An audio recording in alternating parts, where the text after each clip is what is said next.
From Kashmir to Kanyakumari, India is a spellbinding mosaic of culture, tradition, languages and an extraordinary mingling civilization. Keeping its age-old culture maintained, today the country is taking huge strides in the path of development. Hello, I'm your host Karim Zimik, and today in our episode of My India, we bring you some of the stories that will give you a glimpse of our country's diversity. A popular festival in Hinduism is that of Ganga Dussehra, which celebrates the origin of goddess Ganga, which was recently celebrated with full fervour in some North Indian states. So this week we take you to various pilgrimage sites in India, where devotees gathered at ghats of river Ganges to mark the festival. Have a look. Hindu devotees gathered at the ghats of river Ganga in various pilgrimage sites, where devotees took a holy dip and offered prayers to celebrate the festival of Ganga Dussehra that marks the descent of the holy river on earth. Regarded as a celestial river of Hindus originating in the heavens, the legend holds that Ganga was gifted to mankind in response to the great penance undertaken by King Bhagirath, after whom she is also called Bhagirathi. Bhagirath, a descendant of the legendary Sagara dynasty, prayed for Ganga to descend onto the parched earth and bring life. This holy festival is observed for a period of 10 days. On the occasion, devotees performed rituals and prayed to mark this special occasion in northern Varanasi and Prayagraj cities. Ganga Dussehra है। भागीरथ ने गंगा जी लाया है आज के दिन और स्नान करते हैं और उनको चढ़ाते हैं फूल माला फल कपड़ा आरती करते हैं दान देते हैं. According to the Hindu mythology, goddess Ganga came down to the earth on Dashmi, month of Jyestha, and freed Bhagirathi's ancestors from a curse. It is believed that if one offers prayer on this day, one attains salvation from 10 sins. Every year, pilgrims from all over India take part in the festival and bathe in the holy river in large numbers. आज ये 2 साल से जब से ये रोग चला है कोरोना का, तब से तो एकदम भीड़ नहीं हो रही. नहीं इस वक्त तो यहाँ बैठने की जगह नहीं मिलती रही. आस्थावान जो हैं वो नहीं मानते, वो आज भी स्नान करने के लिए चल दे रहे घर से चाहे जो हो. The Ganga is considered holy river and is worshipped by Hindus who make up about 80% of India's 1.3 billion people. They call it Ganga Mata or Mother Ganga and believe a dip in the river absolves a lifetime of sins. The Ganga Dussehra festival reflects the variety of rich cultural traditions of India. And such festivals set off shared attitudes, values, goals and practices that symbolize the plurality of its Indian culture.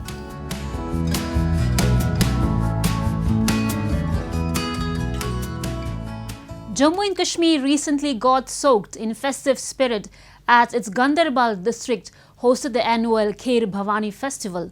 One of the biggest religious festivals of Kashmiri Pandits, the celebration not just limits itself to one community, but it's open for all, making it a perfect example of communal harmony. No matter what religion we follow, we are one family.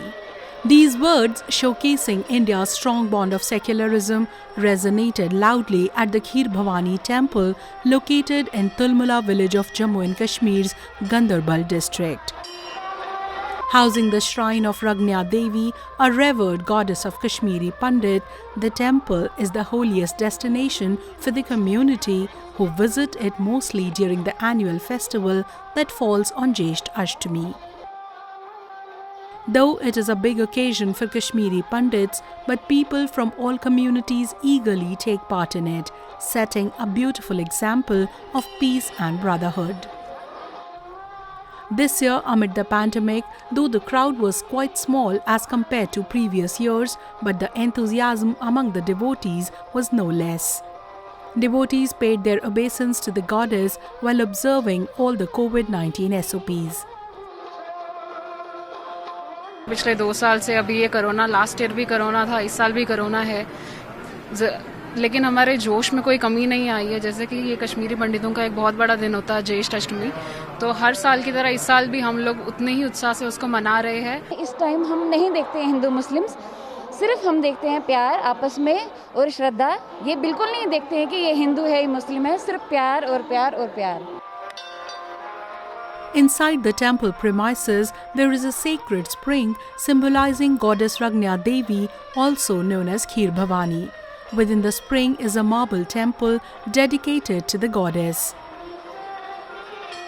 According to the legend, there were 360 springs surrounding the main spring, but all of these have disappeared as land became marshy all around. Today, during the annual festival, devotees offer rose petals, milk and kheer, a rice pudding to the sacred spring to pay their obeisance to the goddess.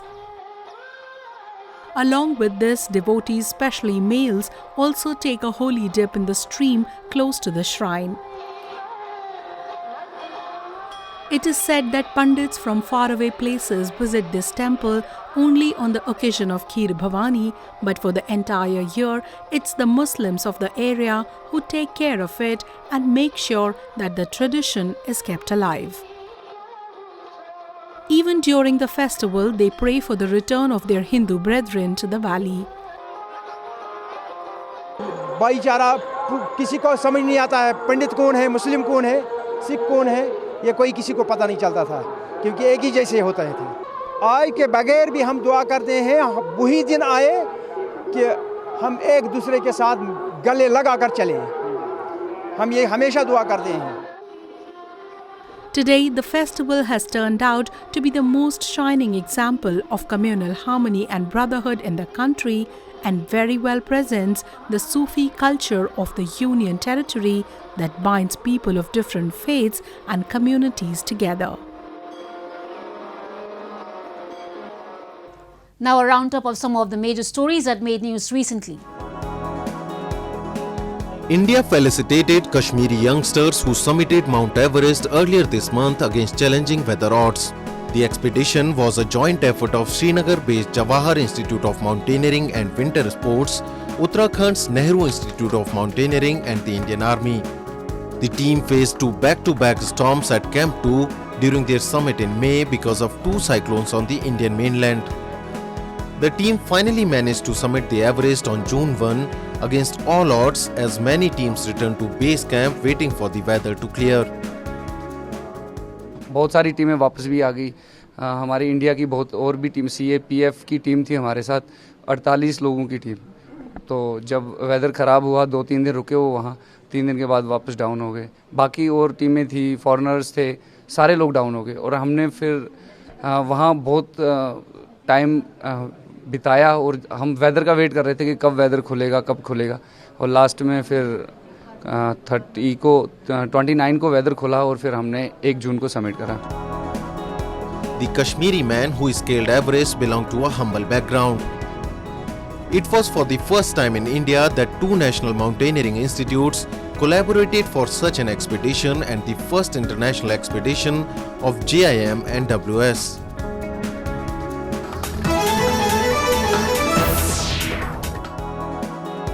The Indian IT industry has witnessed a growth in revenues and employees as many companies announced the transition to remote work as part of the efforts to keep their businesses running smoothly. Chennai, capital of Tamil Nadu state in southern India, is an important center for the IT industry where many companies have adopted working from home in response to COVID-19 lockdown measures. Employees who work from home often need to work overtime to deal with increasing orders as regular operations of IT companies has led to an increase in orders. We continuously working from home for the last 1.5 years. This become a prolonged stressful life for us. Nearly some 10 to 12 hours we are continuously seeing our laptop and working from home. In spite of that, from company standpoint, the productivity is not affected. In fact, it is doubled. The Indian IT industry witnessed a 2.3% growth in revenue at $194 billion while adding 138,000 employees in 2020 according to the National Association of Software and Service Companies, or NASSCOM.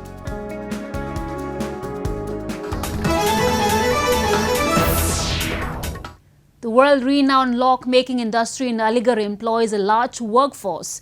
This includes both Hindus and Muslims. Today in our series of beautiful examples of communal harmony from across the country, we will take a look at how the lock-making industry of Aligarh has been propagating the message of peace and brotherhood. India has always been a land of peaceful coexistence and a multicultural societal framework. Be it any state, city or territory, people of different religions have been residing harmoniously. One such city is Aligarh in the northern state of Uttar Pradesh, whose centuries-old lock-making industry is famous all around the world. Apart from producing world-class clocks, the industry presents a unique example of communal harmony in the country. Aligarh has a mixed population of Hindus and Muslims, and they have been working together since ages to make this industry stronger by the day. सभी तरह के labour मेरे पास रहती है, क्योंकि मुसलमान भाई किसी चीज़ के एक्सपर्ट हैं, दूसरा समाज का किसी चीज़ का एक्सपर्ट है, तो हर आदमी अपने अपने फ़न का फ़नकार है, तो सभी से मिल कर के हमारी इंडस्ट्री चलती है। तो हमें तो जो है हर समय अपने सभी वर्करों का ध्यान रखना पड़ता है और उनको भी समय से पैसा देना पड़ता है। उनकी ईद हमारी ईद है, हमारी दिवाली उनकी दिवाली है। उनको ये महसूस नहीं होने देते कि भाई कोई चीज़ किस ज़माने में जी रही। Aligarh city has been making locks since the Mughal period, but when the British came, they streamlined it into a major economic activity. At the turn of the 20th century, Aligarh was already producing 500,000 locks per annum, valued at Rs 2,76,000. HR Neville District Gazetters of the United Provinces Agra and Oudh Aligarh 1926. Buoyed by its success, the British government set up a metal workshop here in 1926 to train artisans in lock making.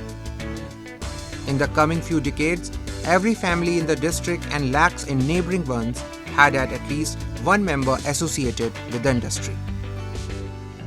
Since ages, Hindus and Muslims have thrived together due to their bond of love and their passion for lock making. This passion has taught them to live together harmoniously. This wave of brotherhood has affected everyone in the city, and people of different religion reside together with utmost love and peace. ऐसा कोई हिंदू मुसलमान वाली बात कोई है नहीं, व्यवहार अच्छा है इनका। समझे? मैं तो अपने इनके घर की फैमिली की तरह ऐसे रहता हूँ ना, कोई ऐसी भेदभाव वाली बात नहीं। समझे? जो ईमानदारी की बात है, कारीगरों का ख्याल भी रखते हैं। India, home to multiple religions and languages, is known for its diversity. Peaceful coexistence and regard for other religions is an integral part of the Indian ethos. And examples like these only reinforce our beliefs in the secular fabric of our country. Yoga is the journey of self through the self to the self. Since ages, this ancient form of exercise has been helping enriching lives of individuals, not just in India but around the world. Each year, International Yoga Day is celebrated to popularize the power of yoga. This year too, the 7th International Yoga Day was celebrated with adherence to all COVID-19 norms. They say a fresh mind and a healthy body can dispel darkness, and yoga has been helping us to achieve the same since ages. An invaluable gift of our ancient tradition, yoga is being known to the entire world since 2014, when the United Nations General Assembly declared 21st June as International Yoga Day. This year, 7th International Yoga Day was observed, and India, being the birthplace of yoga too, with immense enthusiasm and with strict adherence to all COVID-19 norms. In Mumbai city of Maharashtra, yoga enthusiasts took up to the ancient practice near the Kanheri Caves, a heritage collection of basalt caves and rock-cut monuments. हमारे जीवन में योगा रोज ही करना बहुत ज़रूरी है, और ये योगा छोटे 8 साल के या 10 साल के आगे 70-80 साल की उम्र तक के लोग आराम से कर सकते हैं। इससे हमारी शारीरिक, मानसिक और भावनिक संतुलन अच्छा रहता है। Meanwhile, in Goa, a yoga program was organized in the backdrop of Aquada Fort, a 17th century Portuguese fort overlooking the Arabian Sea. Citizens performed various yogic postures and breathing exercises to inhale the fresh morning breeze and perform the ancient practice at a heritage site. उनके archaeological important site which is Aguada fort, यहाँ मना के yoga international day का और भी importance बढ़ा दिया। इस योगा इंटरनेशनल डे के प्रोग्राम्स के through archaeological survey of India की साइट पूरे वर्ल्ड मैप पर फिर से एक बार आ गई। इसलिए मैं गोवा सरकार की तरफ से फिर से एक बार उनका ही अभिनंदन करता हूँ। Paramilitary forces took the practice of yoga to the extreme ends of the country. Soldiers performed Surya Namaskar and other yoga asanas on a snowy mountain in Ladakh at an altitude above 18,000 feet amid snowfall and in the picturesque Himalayan valley. Armed forces also performed yoga in the scorching deserts of Jaisalmer city in Rajasthan. This year's theme for International Yoga Day was Yoga for Wellness in the wake of the COVID-19 pandemic. Corona के बावजूद इस बार की योग दिवस की theme yoga for wellness ने करोड़ों लोगों में योग के प्रति उत्साह को और भी बढ़ाया है। मैं आज योग दिवस पर ये कामना करता हूं कि हर देश, हर समाज और हर व्यक्ति स्वस्थ हो। Yoga is an ancient meditative technique that cleanses, heals and harmonizes the body from its core.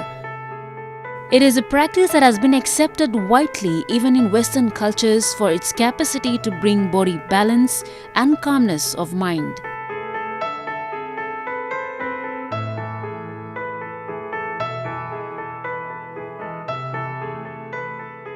Next, we bring you a few short stories about the recent developments and happenings from around the world in our section World in Focus. Yokohama City is the second most populous city in Japan with a population of 3.7 million. The port area facing Tokyo Bay is an area that harmonizes the open and beautiful harbour with a history of accepting Western and Asian culture. Theme Park Gundam Factory, Yokohama, featuring Japan's leading robot animation character Gundam, was opened last December near Yamashita Park. The 18-meter-tall Gundam move attracts the most number of visitors. Gundam is popular Japanese animation robot hero and is known not only in Japan but also around the world through plastic model and enemy screening. The name of this Gundam is Gundam RX-78FOO.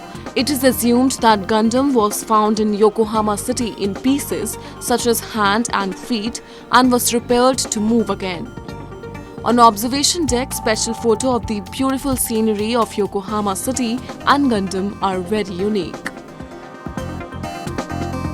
非常に大きいんですけれども小さい部分、ディテールが非常に緻密に作られてますんで、そういった部分もお楽しみいただけるんじゃないかなと思ってます。世界初の動く RX-78 ガンダムをですね、ぜひ皆さんにまずは見ていただきたいと思ってます。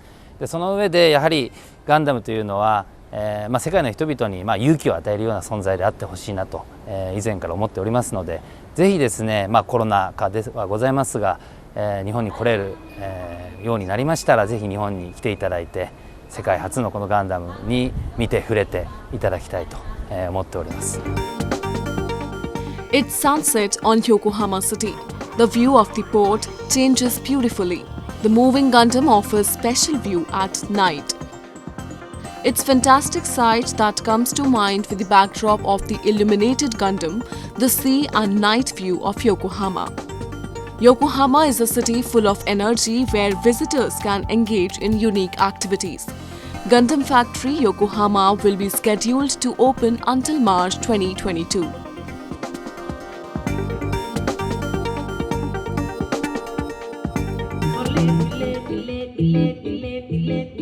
On a small island where the Senegal River meets the sea, hundreds of mask-wearing jazz enthusiasts listen to French-Senegalese vocalist Awali sing a blues for uncertain times. Last year, Covid-19 halted St. Louis's Jazz Festival for the first time in its 29-year history. This year, it was back, bringing much-needed life to the island of St. Louis, a UNESCO World Heritage Site famed for its colonial architecture and pastel-colored houses. African rhythms, funk, gospel and blues could be heard along the narrow streets last weekend, emanating from restaurants, bars and hotels into the early morning. I'm grateful that we made it, that we had the opportunity to do it. You know, like last year there was no festival at all, so really it's a big event, and you could feel that people were so happy to be there, and that everybody was kind of a party. That everybody were like, I was relieved, and everybody was relieved too, and it was a beautiful energy, a beautiful vibration, a beautiful link also between the stage and the audience. Billed as Africa's biggest jazz festival, St. Louis has struggled with dwindling attendance since its days, hosting headliners like American pianist Herbie Hancock, who played there in 1996. But it does draw enthusiasts from across West Africa and Europe and is a source of pride for the city's street performers.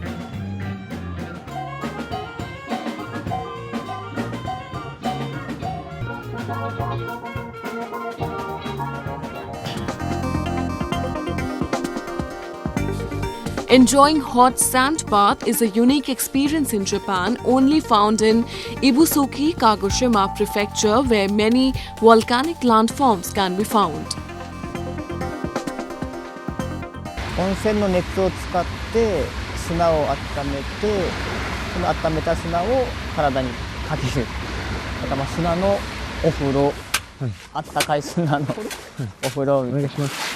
一応言われているのが、砂蒸し自体はだいたい400年以上前からやってたんじゃないかなとは言われてます。で、昔から指宿自体が温泉がすごく多くて有名だったので、西郷隆盛とかそういう昔の島津藩の人たちがここに宿を借りて温泉で疲れを癒してたんじゃないかなという話はあります。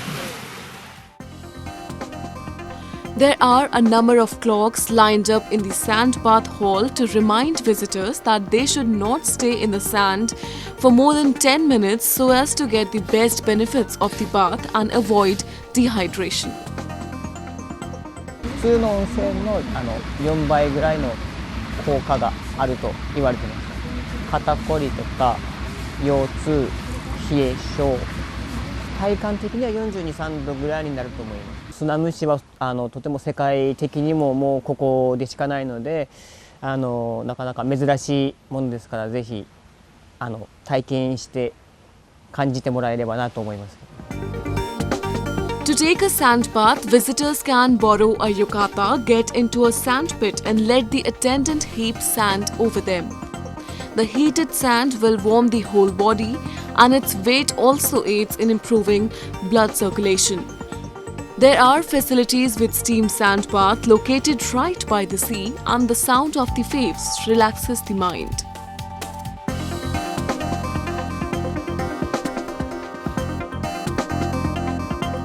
That's all we have for you this week. Your comments and suggestions are important to us. Do give us your feedback at myindia@anin.com. I'm your host, Skyry Man. It's goodbye from the entire production team.